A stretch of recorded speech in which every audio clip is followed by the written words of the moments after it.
학개서 2장 1절로 9절의 말씀으로 우리에게 주시는 하나님의 말씀에 함께 은혜 받기 원합니다. 바벨론 포로 생활 70년을 마치고 예루살렘으로 돌아온 유다 백성들이 하나님의 성전 건축하는 일을 시작을 하였지만 반대하는 이들로 인하여서 그것이 14년간 중단이 되어져 있었습니다. 그때 하나님께서는 학개 선지자를 통하여서 그 백성들을 책망하시며 다시금 그들로 하여금 성전을 재건하는 일을 행하라라고 명하십니다. 그래서 그들이 성전 재건하는 일을 다시 시작을 하였는데 1장 15절에 보면 그때는 다리오 왕 제2년 여섯째 달 24일이었더라 라고 하여서 다리오 왕 2년 여섯째 달 24일에 성전 공사, 재건하는 공사를 다시 시작하게 되었습니다. 그런데 오늘 본문 2장 1절에 보니 일곱째 달 곧 그 달 21일에 여호와의 말씀이 선지자 학개에게 임하니라 라고 말씀합니다. 즉 성전 재건을 다시 시작한 그 때로부터 여섯째 달 24일에 시작하였는데 일곱째 달 21일에 하나님이 다시 학개 선지자에게 말씀을 주셨습니다. 한 달 조금 못 되는 그 시간에 하나님께서는 다시 학개 선지자에게 말씀을 주셔서 그 유다 총독 스룹바벨과 대제사장 여호수아와 남은 백성들에게 하나님의 말씀을 전하게 하셨는데 3절에 이렇게 말씀합니다. 같이 읽습니다. 너희 가운데에 남아있는 자 중에서 이 성전의 이전 영광을 본 자가 누구냐? 이제 이것이 너희에게 어떻게 보이느냐? 이것이 너희 눈에 보잘것 없지 아니하냐? 여기 말씀해 보니까 너희 가운데 남아있는 자 중에서 라고 말합니다. 남아있는 자, 즉 바벨론 포로에서 예루살렘으로 돌아와 온 자들인데 오늘 이들 가운데 이 성전의 이전 영광을 본 자가 누구냐라고 말합니다. 즉 솔로몬의 성전, 그 예루살렘에 세워놓은 솔로몬의 성전을 본 자가 누구냐라고 말해요. 그러니까 한번 생각해 보십시오. 바벨론 포로 생활을 70년을 했으니까 70년 동안에는 못 본 곳이죠. 그리고 태어나서 어릴 때는 봐도 잘 기억이 안 나니까 그래도 적어도 한 10살 정도 되면 그 본 것들이 기억나잖아요. 그러니까 한 10살 정도 되었다라고 가정을 해보면 10살과 바벨론 포로 생활 70년 그 정도가 지나면 그 솔로몬의 이전 영광을 본 사람들의 나이대가 어느 정도 됩니까? 80세. 기본이 80세 그리고 80세 이상 된 사람들. 그들은 바벨론에 의하여 성전이 파괴되기 전에 그 성전의 모습을 봤어요. 얼마나 솔로몬이 잘 지었습니까? 다윗이 모든 것을 다 준비해 놓았고 솔로몬이 성전을 건축하고 그 건축한 성전에는 안에다가 뭐를 다 했습니까? 금으로 다 이렇게 발라 놓았으니까 그 성전의 아름다움이 말할 데 없을 정도로. 그러니까 그것을 본 사람들, 그러니까 한 80세 이상 되신 분들은 그 옛날에 솔로몬의 성전의 아름답고 그 영광을 보았던 자들인 거예요. 그런데 이제 그들이 어떻게 되었습니까? 너희 눈에 이제 지금 재건하고 있는 성전이 어떻게 보이느냐? 이것이 너희 눈에 어떻게 보인다고요? 보잘것 없지 않냐라고 말하는 거예요. 즉 다윗 왕과 솔로몬 왕이 있을 때는 그 나라가 가장 부강할 때, 가장 강대할 때, 그리고 하나님의 은혜 안에서 성전을 지었으니까 가장 화려하게 지었는데 지금은 어떻습니까? 바벨론의 포로로 있다가 포로에서 돌아와서 지금 반대하는 사람들도 있고 여러 어려움 가운데 성전을 재건하고 있으니까 그 성전을 지어도 어떻게 지을 수밖에 없어요? 초라하게 보잘것없게 지을 수밖에 없었던 거예요. 그러니까 옛날의 영광을 본 사람들이 지금의 그 모습이 초라한 것을 보면 마음이 어떻습니까? 마음이 안 좋죠. 옛날에는 하나님의 성전이 이렇게 컸는데, 옛날에 하나님의 성전이 이렇게 아름다웠는데 지금 짓는 것은 이렇게 보잘것없고 이렇게 초라하다니. 그러니 80세 이상이 되신 그 바벨론의 포로에서 돌아온 분들이 볼 때에 얼마나 마음이 안타깝고 얼마나 그들이 슬퍼서 대성통곡할 수밖에 없었겠느냐라는 거예요. 그들을 향하여 하나님이 뭐라고 말씀하고 계시느냐. 4절을 우리가 같이 함께 읽습니다. 그러나 여호와가 이르노라. 스룹바벨아 스스로 굳세게 할지어다. 여호사닥의 아들 대제사장 여호수아야 스스로 굳세게 할지어다. 여호와의 말이니라. 이 땅 모든 백성아 스스로 굳세게 하여 일할지어다. 내가 너희와 함께 하노라. 만군의 여호와의 말이니라. 아멘. 지금 그 초라한 성전을 보면서 보잘것없는 그 모습에 안타까워하고 힘들어하고 있는 그 유다 백성들을 향하여서 하나님이 뭐라고 말씀하시냐면 스룹바벨아 스스로 굳세게 해라. 대제사장 여호수아야 스스로 굳세게 하라. 이 땅의 모든 백성아 스스로 굳세게 하라라고 말씀하고 있는 것입니다. 오늘 우리 모든 성도님들은 스스로 굳세게 하기를 주님의 이름으로 축복합니다. 즉 마음을 강하게 하는 거예요. 마음을 담대하게 하는 거예요. 낙심하는 것이 아니라, 절망하는 것이 아니라, 괴로워하고 두려워하고 염려하고 걱정하는 것이 아니라 담대하기를 주님의 이름으로 축복합니다.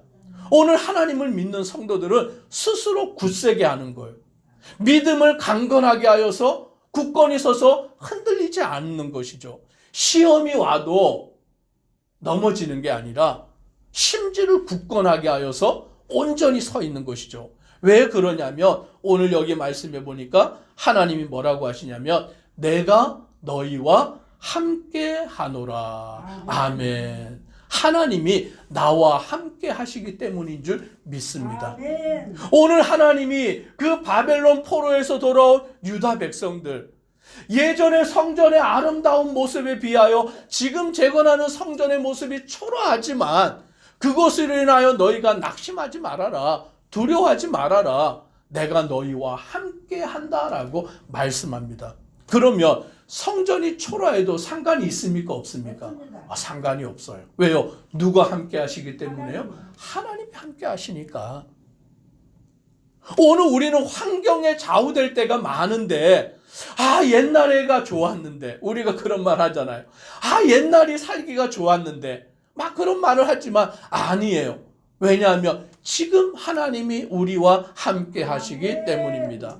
그래서 5절에 이렇게 또 말씀합니다. 같이 읽습니다. 너희가 애굽에서 나올 때에 내가 너희와 언약한 말과 나의 영이 계속하여 너희 가운데에 머물러 있나니 너희는 두려워하지 말지어다. 아멘. 하나님이 이스라엘 백성들과 함께 하는데 언제부터요? 애굽에서 나올 때에 내가 너희와 언약한 말과, 즉 애굽에서 나올 때 하나님이 이스라엘 백성들과 함께 하셨고 약속을 주셨어요. 그 약속이 뭐냐면 내가 너희를 젖과 꿀이 흐르는 땅, 가나안 땅을 너희에게 주겠다라고 약속을 하셨고, 오늘 그 이스라엘 백성들이 어디에 들어갑니까? 가나안 땅. 그 젖과 꿀이 흐르는 땅에 들어가서 살잖아요.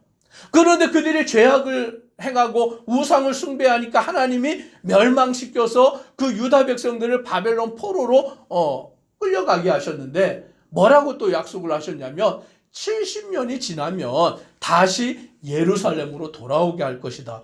그리고 말씀하신 대로 70년이 지나니까 다시 예루살렘으로 돌아온 거예요.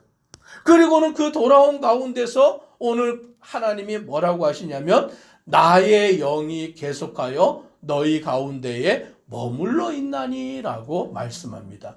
하나님의 영이, 즉 하나님이 우리와 함께 하시는데 어떻게 하시냐면 계속하여 함께 하시는 줄 믿습니다. 바로 이것이 임마누엘 하나님인 거예요. 하나님이 우리와 함께 계시다. 그러니 성전의 모습이 옛날에는 화려했는데 지금은 보잘것없다고 낙심하지 말아야 될 것은 누가 우리와 함께 하십니까? 하나님이 우리와 함께 하시기 때문이죠. 내가 옛날에는 잘 살았는데 지금은 가난해졌어요. 그러나 낙심하지 말 것은 우리에게 누가 함께 가십니까? 하나님이 함께 하시기 때문이죠.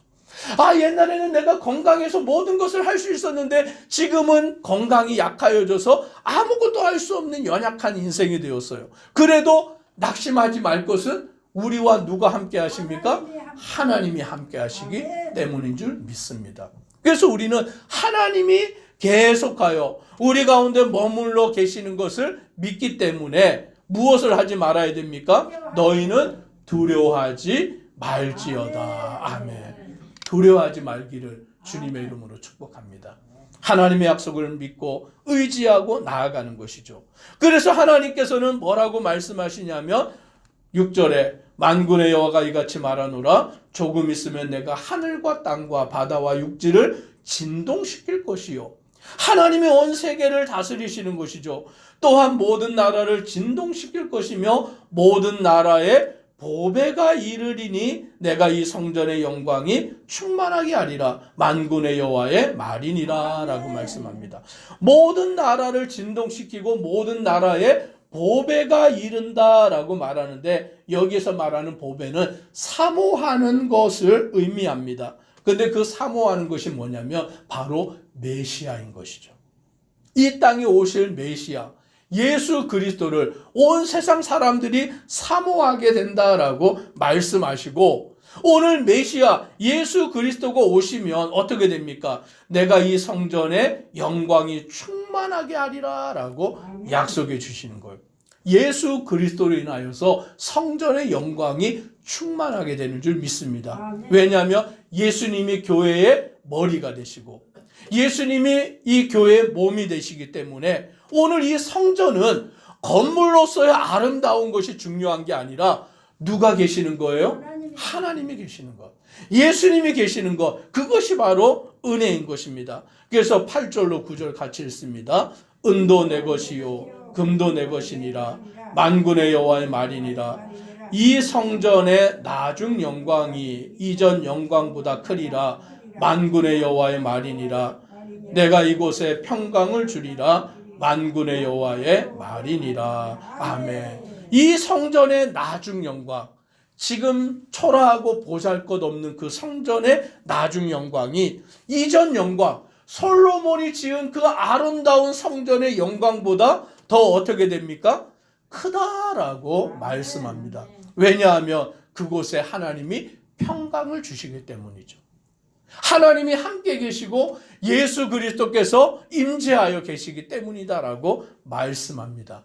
그러므로 우리는 외형이 아니라 건물이 아니라 우리 안에 함께 하시는 하나님을 믿고 의지하고 나아가는 믿음의 성도 되기를 주님의 이름으로 축복합니다. 기도드리겠습니다. 사랑의 하나님, 솔로몬의 지은 예루살렘의 성전의 영광을 보았던 자들이 바벨론 포로 생활을 끝내고 돌아와서 재건하는 성전의 초라하고 보잘것없는 것을 볼 때에 그들이 낙심할 수밖에 없고 또 그들의 마음에 불평이 나올 수밖에 없지만 오늘 하나님은 그들을 향하여 말씀하십니다. 굳세게 해라. 두려워하지 말아라. 내가 너희와 함께 한다라고 말씀해 주십니다. 또한 하나님이 함께 계실 때에 이전의 영광보다 나중에 성전의 영광이 더 큰 줄 믿사오니 오직 주와 함께하며 주님만을 바라보고 나아가는 모든 성도 되도록 복 내려 주옵소서. 예수님 이름으로 기도드리옵나이다. 아멘.